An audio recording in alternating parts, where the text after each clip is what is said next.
Igbo ne wana gem tekene kwa mu ne mana okpana na ele ọkụ osino na aha mmanụ na nke bụ eziokwu bụ na anyị apụta n'ụbọchị nke tata ka ikwu okwu dị ile ekene kwa mu onye ọbụla na-enene m n'ụbọchị nke tata biko nenene this video Peter Obi mee unu necha ya anyị anachata azụ ka ikwu ihe dị ile n'obi because na ejiri aka anụnwa na-aga. I don't think in the process of making sure na anyị na-achọ ihe we may end up losing the battle even when the war is about to start. We may end up losing the battle even when the war is about to start. Because I know this video. That like PA system are all on their own. I don't know. Who's all the best? I would like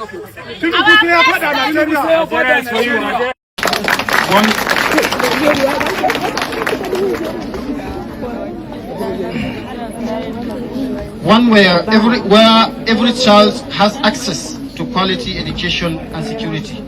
We are ready to stand by you and lend our voice to ensure that you emerge victorious in this noble endeavor. However, as you embark on this journey, sir, we would like to plead with you to prioritize the issue of insecurity in your agenda. The safety and security of our children, family and communities must be at the forefront of your plans. Insecurity hampers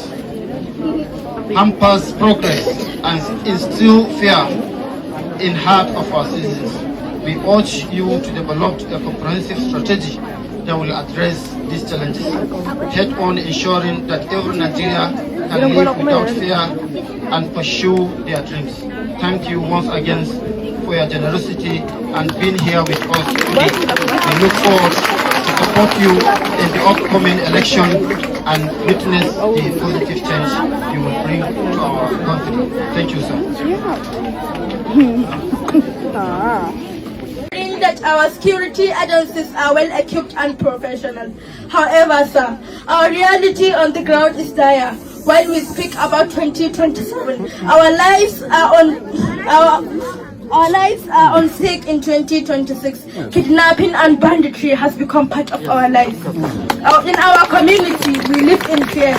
Farmers can no longer go to their farms for fear of being abducted or killed, threatening food security and our livelihood. We need a leader who does not just diagnose the problem, but acts decisively to solve them. We need a secure environment where we can go to school without fear of abduction. Therefore, to everyone here from nook and cranny of the country, I urge you all to join the movement of His Excellency Peter Obi for a better and peaceful Nigeria. I remain Amina Abubakar Ahmed. Thank you. And all that, I thank you for that and everything.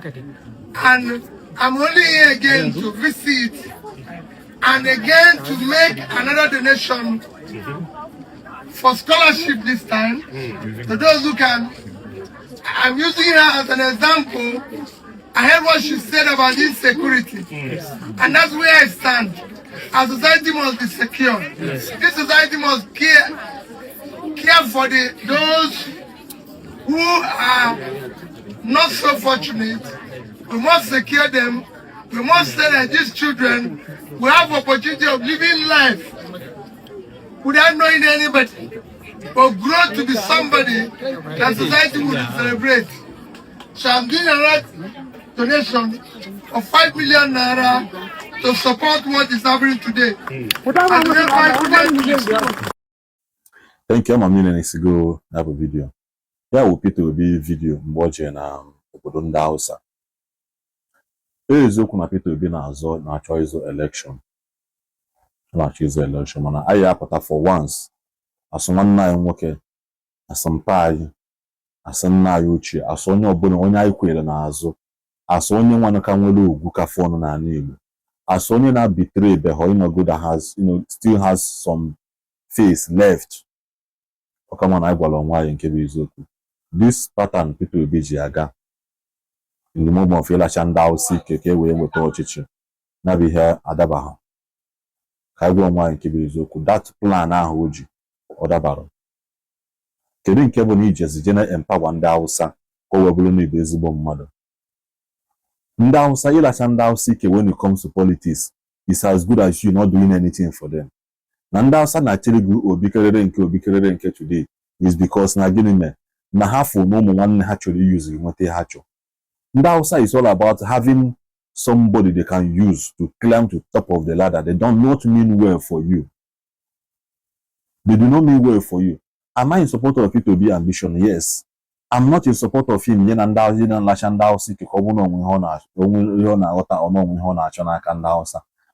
a part of it. I'm not part of that plan. This thing is a donation on Kenya and Cambodia. Gina Hasu na fasting Haneme, Ijana Mos, Dona Hanana, Tosiaka Ban, that will not make these people to like you. You and you will continue to be arrogant in their sight. You will kafiri and you will continue to be kafiri in their sight. You are not their brother. Man, they are trying to use you to save their little face and the shame they don't have again. Outside people doesn't have who to contest for election or only how way they have for election. That is why they are using every means possible. Somebody around them they can larry around with. People do want them okay. Yes, in a choice in a kanda or in a choka hakwadog or no we have we put how you kwadog in election because most of them have the money. Money honey na some of the things honey. Yes, they have the money. Mana will they also be there for you you lose you go give one take higher togenana. Ndasa do not care. They don't value you. Have value or gay or what they had you get. So you may key and we challenge that I all on one and work with people. Oh, key you may challenge her. Opening your form along with another party, youth Youth Movement Alliance. Form your own party separately, no longer form your own party. People are support again. Next case, you look on LP, so you give one ADC. Despite the fact that I'm upon the same thing, many LP, many ADC. Man, I still and the mark single get out as on your hammer. Hey, by another party, we will still follow you there. When I am not in support of it, I like and because no one here na these people doesn't have any value again. They do not value you. I keep saying it. It will be yes, you're a good person. Man, this pattern is as all these things. They no for me. I don't know if any other person may share the same idea and may share man. On this case, Idalia. Empowering an Islamic school or Islamic government school ever or quite needy. What the form of need yaketa Jewelego JJ Empower Bible School. JJ Empower anything like Bible School or form of order na beha. You are a Christian for God's sake. Mother nenda house and apota will JJ Empower Bible School na nearby or anywhere. Mmadụ onye ya apụta sị oke ndị Hausa onye ya apụta or imam onye ya apụta or na-akwụ nkwụsịsị azụ ọchịchị ọpụta oje na Igbo anyị je wele ego sponsor a Bible school or omenana trade fair. Nothing, you will not see them there. Only kiki mecha this thing, they will not even give you the presidential candidate chain. By then all the goal will be too late. Or does that get too late? On back or 3 months to go or 1 month to go KJ form wa form your own party for them. When will the party be registered? Now, an according election, K party if these people refuse to give you presidential ticket. Because this one, I am not happy about it. I don't know if anybody share the same idea with me. And I only who know what has got in the comment section for the time.